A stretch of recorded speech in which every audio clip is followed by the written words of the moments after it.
స్కూల్కి వెళ్ళమంటే ఎండ అని పనుకోనుంది. ఇంక ఇక్కడైతే మేము వడియాల్ని ఇలాగ వచ్చేంత వరకు అయితే ఉన్నిచ్చేసి స్టోర్ చేసుకోవాలి. హలో అండి, అందరు ఎలా ఉన్నారు? బాగున్నారా? ఇవాల్టి వీడియోలో అయితే నేను మా స్టైల్లో వడియాలు ఎలా పోస్తామనేది అయితే చూపిస్తాను. ఇది చాలామందికి తెలిసే ఉండొచ్చు, కాకపోతే ఫ్యూచర్లో మాకైనా యూజ్ అవుతుందని ఈ వీడియో చేస్తున్నాను అనమాట. మా అమ్మాయిని స్కూల్కి వెళ్ళమంటే ఎండ ఎక్కువగా ఉంది, ఎండ ఇంకా రాలేదు, ఇలాగ సోది చెప్తా ఉంది. స్కూల్ అంటే అంగన్వాడీ స్కూల్ అండి. ఇక్కడ 30 days ఓపెన్లోనే ఉంటుంది. 15 days ఒకరు, 15 days ఒకరు మెయింటైన్ చేసుకుంటూ, లేదా 30 days ఒకరే ఇట్లా అందరు కలిసి చేసుకుంటూ ఉంటారనమాట. మొత్తానికైతే స్కూల్ ఓపెన్లో ఉంటుంది. ఇంకా అక్కడికైతే వెళ్ళమంటే లేదు నేను వెళ్ళను అనేది. ఇంకా సర్లే అని చెప్పేసి సైలెంట్ అయిపోయాను. ఇంకా ఇప్పుడు వడియాల ప్రాసెస్లోకి వెళ్ళిపోదాం. ఇక్కడ నేను రేషన్ బియ్యం తీసుకున్నానండి. రేషన్ బియ్యం తీసుకొని బాగా కడిగి వాష్ చేసి పక్కన పెట్టేసుకుంటున్నాను. వీటిని నానబెట్టుకోవాలి. నేనైతే రేషన్ బియ్యం యూజ్ చేస్తున్నాను. మీరు నార్మల్ బియ్యం కూడా యూజ్ చేసుకోవచ్చు, అది మీ ఆప్షనల్ అనమాట. నేనైతే ఇక్కడ రేషన్ బియ్యం తీసుకొని బాగా కడిగేసి నానిన తర్వాత ఇదిగోండి ఇలాగ మనకు వాటర్ అంతా పోయేంత వరకు ఇలాగ ఒక గిన్నెలో వేసి పక్కన పెట్టేసేయాలన్నమాట. ఆ వాటర్ పోయిన తర్వాత ఒక క్లాత్లో వేసి ఆరబెట్టేసేయాలి. వీటిని ఆరిన తర్వాత మనకి తేమ అనేది కొద్దిగా కూడా ఉండకూడదు. అంతవరకు వీటిని అయితే ఇలాగా ఎండలో ఆరబెట్టేసుకోవాలి. ఇలాగా ఆరబెట్టేసిన తర్వాత చూపిస్తున్నాను చూడండి, నాకు కొంచెం కూడా తేమ అనేది తగలట్లేదు అనమాట. బియ్యం అయితే మరీ గట్టిగా అవ్వాల్సిన అవసరం లేదు, తేమ లేకుంటే సరిపోతుంది. అప్పుడు మనం పిండి పట్టించేసుకొచ్చుకోవాలి. ఈ పిండి కూడా కొంచెం బరకగా పట్టించుకోవచ్చు, లేదంటే మెత్తగా అయినా పట్టించుకోవచ్చు. కొంతమంది రవ్వలాగా ఉంటే ఇష్టపడతారు కదా, అంటే క్రంచీగా ఉంటే వడియాలు ఇష్టపడతారు కదా, సో వాళ్ళు కొంచెం బరకగా కూడా పట్టించుకోవచ్చు అనమాట. ఇక్కడ మేమైతే సాఫ్ట్గా అంటే మెత్తగానే పట్టించుకొచ్చుకొని ఆ పిండిలో వాటర్ అనేది యాడ్ చేసి కొంచెం చూస్తున్నారు కదా, వీడియోలో చూపిస్తున్నాను కదా, ఇలా జారుగా ఉండేటట్టుగా వాటర్ కలిపి పక్కన పెట్టేసుకోవాలి. ఇప్పుడు మనకు వడియాలు తీసుకునే గిన్నె ఉంటుంది కదా, వడియాలు చేసుకునే గిన్నె ఆ చేసుకునే గిన్నెలోకి వాటర్ తీసేసుకొని వాటర్ని బాగా చూపిస్తున్నాను కదా, ఇలా మరిగేటట్లుగా మనమైతే పొయ్యి మీద పెట్టాలన్నమాట. పెట్టేసిన తర్వాత ఇప్పుడు ఇందులోకి సరిపడా సాల్ట్ వేసేసి ఆ సాల్ట్ని కరిగేంత వరకు ఉంచి దాని తర్వాత కొద్దిగా వాటర్ తీసి పక్కన పెట్టుకుంటున్నాను. ఎందుకు అంటే నాకు రేషన్ బియ్యం తీసుకున్నాను కదా నేను ఇక్కడ, ఈ రేషన్ బియ్యం కొన్నిసార్లు మంచిగా ఉంటాయి, కొన్నిసార్లు బంకగా అవుతాయి అన్నమాట. సో అందుకని కొంచెం పక్కన తీసి పెట్టుకున్నాను, మళ్ళీ అవసరం అయితే యూజ్ చేసుకోవచ్చు అన్నట్టుగా. ఇంకా దాని తర్వాత మనం పిండి కలిపి పక్కన పెట్టుకున్నాం కదా, ఆ పిండిని కొద్దిగా వేసుకుంటూ ఇలాగా కలబెట్టేసుకుంటూ ఉండాలన్నమాట.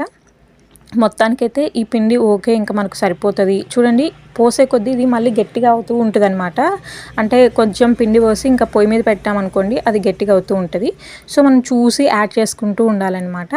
ఇంకా మా అమ్మ కొంచెం మిగిలింటే పక్కన పెట్టేసింది. ఇంకా దాని తర్వాత ఈ పిండి కొంచెం కలబెడుతూ, అంటే సిమ్లో పెట్టినట్టుగా పొయ్యిని పెట్టేసి కలబెడుతూ ఉంటే మనకి ఈ ప్రాసెస్ అయితే కంప్లీట్ అవుతుంది.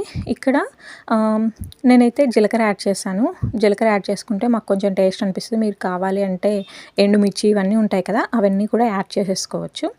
ఇంకా ఇక్కడైతే సిమ్లో పెట్టినట్టుగా మంట పెట్టేసి దాన్ని కలబెడుతూ ఉందన్నమాట మా అమ్మ. అది కొంచెం సేపు ఇంకొంచెం దగ్గరికి రావాలన్నమాట, అంతవరకు కలబెడుతూ ఉంది. ఇంకా మా అమ్మాయి మొత్తానికైతే నేను స్కూల్కి వెళ్తాను అని పాలు కాంచమని చెప్పింది. ఇంకా అందుకని నేను పాలు అయితే కాంచుస్తున్నాను ఇక్కడ. ఇంకా దాని తర్వాత మా పిల్లల్ని అయితే స్కూల్కి మా అమ్మ ఇది చేసి ఇచ్చిన తర్వాత వదిలిపెడతాలే అని చెప్పింది. ఇంకా అందుకని చెప్పేసి సైలెంట్ అయిపోయాను. ఇంకా చూసారు కదా అలాగే కలబెడుతూ ఉంటే మనకి ఇలాగ ఫింగర్కి చూసారు కదా అలా చేతికి అంటుకునే విధంగా వస్తే మనకి సరిపోతుంది అనమాట. ఈ వడియాల పిండి అయితే రెడీ అయిపోయినాయి. ఇంకా ఇక్కడైతే మనకి వడియాల పిండి అయితే రెడీ అయిపోయింది కదా, ఇంకా ఇలాగ చీరలు పరిచేయాలన్నమాట. ఈ చీరని తడిపేసి ఇలాగ పరిచేసుకోవాలి. చీరని అయితే మాత్రం నీళ్ళల్లో తడపాలి. తడిపేసిన తర్వాత ఇలాగ మొత్తం పరిచేసి దాని తర్వాత మనం ఈ వడియాలు అనేది ఇక్కడ పెట్టేసుకోవాలి. కొంతమంది ఏం చేస్తారంటే గిన్నెల్లాగా పోసుకుంటారు. కొంతమంది మనకి చిన్నవి కారాస్ దొరుకుతాయి కదా బయట, చక్రాలు, అలా టైప్ కూడా పోసుకుంటారనమాట. మేము ఇంకా ప్రాసెస్ అయితే చేయట్లేదు, ప్రస్తుతానికైతే ఇలా గిన్నెలాగే పోసేసుకుంటున్నాము. ఈ తడిపిన చీర మీద ఇంకా మన ఇష్టం అండి, ఇంకా మన ఇష్టం వచ్చినట్లు ఇంకా పోసేసుకోవటమే. చాలామంది స్ట్రైట్గా అంటే ఒక ఆర్డర్లో పోస్తారనమాట, మనకి అదంతా ఏం రాదు. ఇంకా డైరెక్ట్గా పోసుకుంటూ పోవడమే. చాలా ఎక్కువ ఎండు ఉందనమాట. ఇంకా మేము పోసేటప్పుడైతే ఎక్కువ ఎండునింది. ఇంకా దాని తర్వాత అంత ఎండ లేదనమాట. ఇంకా అందుకని చెప్పేసి ఈ వడియాలు కూడా మధ్యలో ఆరలేదు. కొంచెం 2 రోజుల నుంచి వర్షం పడుతుంది. ఇంకా అందుకని చెప్పేసి ఎండ వస్తూ పోతూ అట్లా ఉందనమాట. కొంచెం ఎండకే చాలా కష్టపడ్డామన్నమాట అందరం కలిసి. ఇంక ఇక్కడ పోసేసాము. ఇంతే అండి వడియాల ప్రాసెస్. ఆ పిండి కలుపుకునేసి ఈ పిండి పోసుకునేంత వరకు అయితే ఇంతే అనమాట. ఇంకా ఒక గిన్నె అయిపోయింది. మళ్ళీ ఇంకొక కొంచెం పిండి మిగిలిందని చెప్పాను కదా, అది కూడా ఇచ్చేసి మా అమ్మ మా పిల్లల్ని స్కూల్కి అయితే వదిలిపెట్టడానికి వెళ్ళిందనమాట. ఇంకా నేను మా చెల్లి అయితే ఇక్కడ పోసేసాము మొత్తానికి. ఇట్లాగా పిండి కలుపుకునేసి ఆ వడియాలు పోసేంత వరకు ప్రాసెస్ అయితే ఇది. దీని తర్వాత ఇంకా ప్రాసెస్ అయితే ఉంది. ఇప్పుడే మనకు వడియాలు ఏమీ అయిపోయినట్టు కాదు. ఇప్పుడు ఇవి మనం పోసేసాం కదా, ఇలాగ పోసేసిన తర్వాత మళ్ళీ మనం ఈవినింగ్ వరకు వీటిని ఇలాగే ఎండనివ్వాలి. అయితే మాకేమైందంటే 2 డేస్ నుంచి బాగా వర్షం పడుతుంది. ఆ రోజు కూడా ఎండ వస్తుంది పోతూ ఉందనమాట. సో ఇవి సరిగ్గా ఎండవు అని మాకైతే అర్థమైపోయింది. ఇలా ఎండనప్పుడు ఏం చేయాలంటే 2 డేస్ అలాగే ఉంచేయాలన్నమాట. చూపిస్తాను చూడండి. ఇక్కడ పైన చూడడానికి అవి ఎండిపోయాయి. లోపల చూడండి పిండి పిండిగా ఉంది కదా, చూడండి లోపల పిండి పిండిగా ఉంది. సో ఇవి ఇట్లాంటి టైంలో అదే ఎండ లేదు కాబట్టి ఇలా ఉంది, లేదంటే 1 డేకే ఎండిపోతాయి అన్నమాట. ఇలాంటి టైంలో వీటిని స్టోర్ చేసుకుంటే ఏమవుతుందంటే అదంతా పిండి పిండిగా రావడం, అలాగే సరిగ్గా ఎండకుండా మనకి స్టోర్ ఉండవు అనమాట. ఇలాంటి టైంలో ఒక మాటలో చెప్పాలంటే ఇట్లా కనుక స్టోర్ చేసుకుంటే స్టోర్ ఉండవు. తీయడానికి కూడా అంత బాగా రావన్నమాట. మొత్తం పిండి పిండి మొత్తం పోతాయి వడియాలు. ఇట్లాంటి టైంలో అయితే తీయకూడదు. సో ఎండ సరిగ్గా లేదు కాబట్టి ఈ చీరల్ని అక్కడే అప్పటికి కూడా గాలి వస్తుంది. ఇంకా ఎందుకులే అని చెప్పేసి నేను మొత్తం దుమ్ము పడకుండా చీరల్ని మొత్తం తీసేసి ఇలాగ కప్పేసి వెళ్ళిపోయాను అనమాట. మళ్ళీ మరుసటి రోజు మార్నింగ్ వచ్చేసి ఇంకా ఎండ వచ్చేసింది. ఇంకా అందుకని చెప్పేసి మరుసటి రోజు మార్నింగ్ వచ్చేసి నేను ఇక్కడ చీరల్ని నార్మల్గా ఇంక ఈ వడియాలు ఎండబెట్టడానికి చీరలు ముందు రోజు పరిచాను కదా, ఇంకా అలాగే పరచడానికి అయితే వచ్చాను. ఎవ్వరు లేరు, ఇంకా అందుకని నేను ఒక్కదాన్ని వచ్చాను అనమాట. మా చెల్లి కూడా బెంగళూరు వెళ్ళిపోయింది. ఇంకా నేను ఒక్కదాన్నే కాబట్టి వీటిని కొంచెం మొత్తానికి మార్నింగే వచ్చేసి ఇలాగ పరిచేస్తున్నాను. ఇప్పుడు సెకండ్ డే కదా ఇది, సెకండ్ డే కూడా ఇప్పుడు ఎండబెట్టేస్తున్నాను. ఇలాగ బాగా ఎండితేనే మనకు వడియాలు అనేది నీట్గా వచ్చేస్తాయి అన్నమాట. అందుకని చెప్పేసి ఇక్కడ సెకండ్ డే ఎండబెట్టడానికి వచ్చాను. ఇన్ కేస్ సెకండ్ డే కూడా వర్షం పడుతూ అలా లేవనుకోండి, మనం ఫ్యాన్ గాలికైనా ఆరబెట్టేసి మనకు ఎండ వచ్చినప్పుడు ఆరబెట్టేసుకోవాలి. మనం ఫ్యాన్ గాలికి కూడా ఆరబెట్టకుండా ఉన్నామంటే అవి చెడిపోతాయి అన్నమాట. మొత్తం స్మెల్ రావడం అట్లా జరుగుతాయి. అందుకని చెప్పేసి అట్లీస్ట్ ఫ్యాన్ గాలికన్నా ఆరబెడుతూ ఎండ వచ్చిన తర్వాత ఎండలో పెట్టుకోవాలి. నాకు తెలిసిన ప్రాసెస్ అయితే ఇది.